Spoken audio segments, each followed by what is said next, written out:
কালকে একটা ভিডিও দিয়েছিলাম, তো সেই ভিডিওতে বন্ধুরা ভালো ভালো কমেন্ট করেছে, আমার খুব ভালো লাগলো।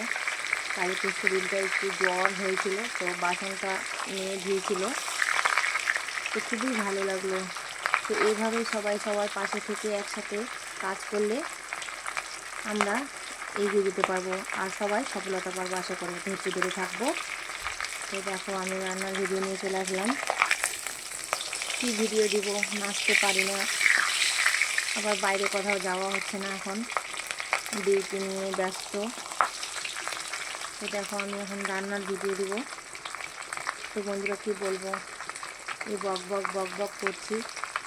আর বলবে অবশ্যই, ঠিক আছে বন্ধুরা, আমার ভিডিওগুলো কেমন লাগছে, আমার মেয়ের নাচগুলো কেমন লাগছে। আমার মেয়ে এখন বেশিরভাগ আমার মেয়েরই ভিডিও দিচ্ছি, কেননা আমি ভিডিও বানাতে পারছি না। ওরে বাবারে, গায়ের মধ্যে তেল ছিটকে আসলো। তো মাছটাকে খুব করে ভাজবো না, একটু নরম নরম করে ভেজে রাখবো।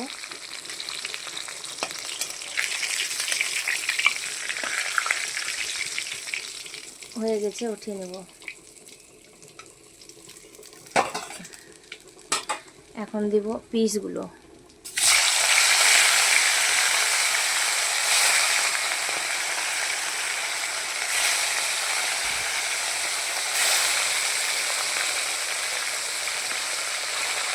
তো সকল বন্ধুদেরকে অনেক অনেক ধন্যবাদ জানাই, অনেক অনেক ভালোবাসা জানাই।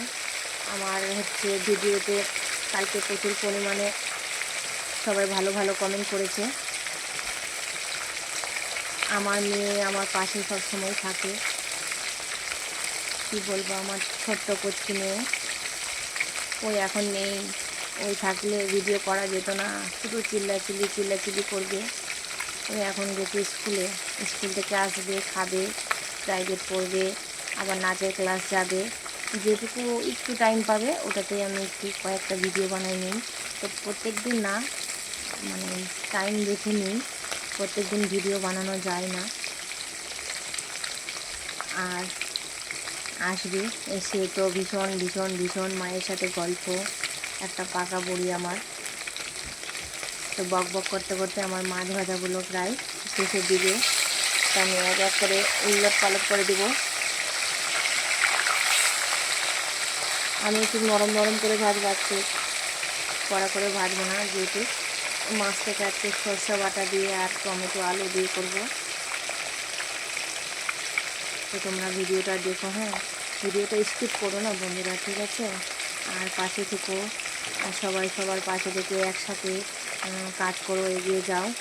আর আমার এই যে ভাত ঝিকঝিক করছে ভাতগুলো, ভাত হচ্ছে। তো বাই বন্ধুরা, সবাই সবার পাশে থেকে একসাথে এগিয়ে চলো। ভাতের মধ্যে ওল দিয়েছি, সেটাই দেখা যাচ্ছে